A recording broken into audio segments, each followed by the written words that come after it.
শিলিগুড়ি গণেশ পুজো জমজমাট। বেশ কয়েকটি বড় বড় পুজো হচ্ছে শহরে। শিলিগুড়ি প্রধাননগরে 30 ফুটের গণেশ প্রতিমা নজর কেড়েছে। প্রসঙ্গত উদ্যোগ তারা জানিয়েছেন, প্রতিদিন প্রচুর দর্শনার্থী গণেশ প্রতিমা দর্শন করতে এসেছেন। এত বড় পুজোর চাপ রয়েছে, কিন্তু আনন্দের সাথে পুজোর কাজকর্ম করছেন। বেশ কিছু কর্মসূচি রয়েছে পুজোকে ঘিরে। রক্তদান শিবির থেকে আরম্ভ করে আরও বেশ কিছু কর্মসূচি। এদিন ছোটদের অঙ্কন প্রতিযোগিতা আয়োজন করা হয়। প্রসঙ্গত পুজো প্রাঙ্গণে অনুষ্ঠান মঞ্চে আয়োজন করা হয় এই অঙ্কন প্রতিযোগিতা। ব্যুরো রিপোর্ট, খবর দিনভর। বিসর্জন ভারতের একটি প্রোগ্রাম চলবে, একদিন লাইভ অর্কেস্ট্রা প্রোগ্রাম আছে আমাদের, লাল সঙ্গীত হবে, প্রসাদ বিতরণী অনুষ্ঠান আমাদের প্রতিদিন রয়েছে।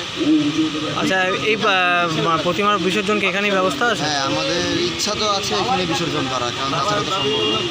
কেমন লাগছে এই কয়দিন যে পুজো, আড্ডা, আনন্দ ফুর্তি? ভালো লাগছে, চাপও আছে, টেনশনও আছে, সব মিলিয়ে। হ্যাঁ, খাটাখাটনি হচ্ছে অনেক বেশি।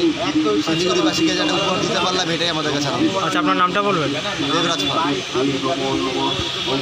যে ব্লাড ডোনেশন ক্যাম্প আজকে আমাদের শুরু করার কথা ছিল 10টা, কিন্তু একটু বিলম্বিত কারণে, একটু অনিবার্য কারণে আমাদের একটু বিলম্ব হয়েছে। আমরা 11টা থেকে শুরু করেছি। কত ইউনিট হয়েছে এখনো পর্যন্ত? এখনও অবধি 15 ইউনিট কমপ্লিট হয়ে গেছে, 16 ইউনিট চলছে।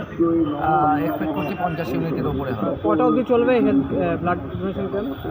এটা তো বলা যায় না, কেননা প্রচুর উৎসাহ এই রক্তদান শিবির নিয়ে। উৎসাহী রক্তদাতারা প্রচুর, এমনকি যারা দর্শনার্থী তাদের মধ্যে থেকেও কেউ স্বেচ্ছায় রক্তদান করতে চাইছে। তো সেই সূত্রে এটা একটা মহোৎসবে পরিণত হয়েছে। আপনার নামটা বলুন? ধীমান চক্রবর্তী।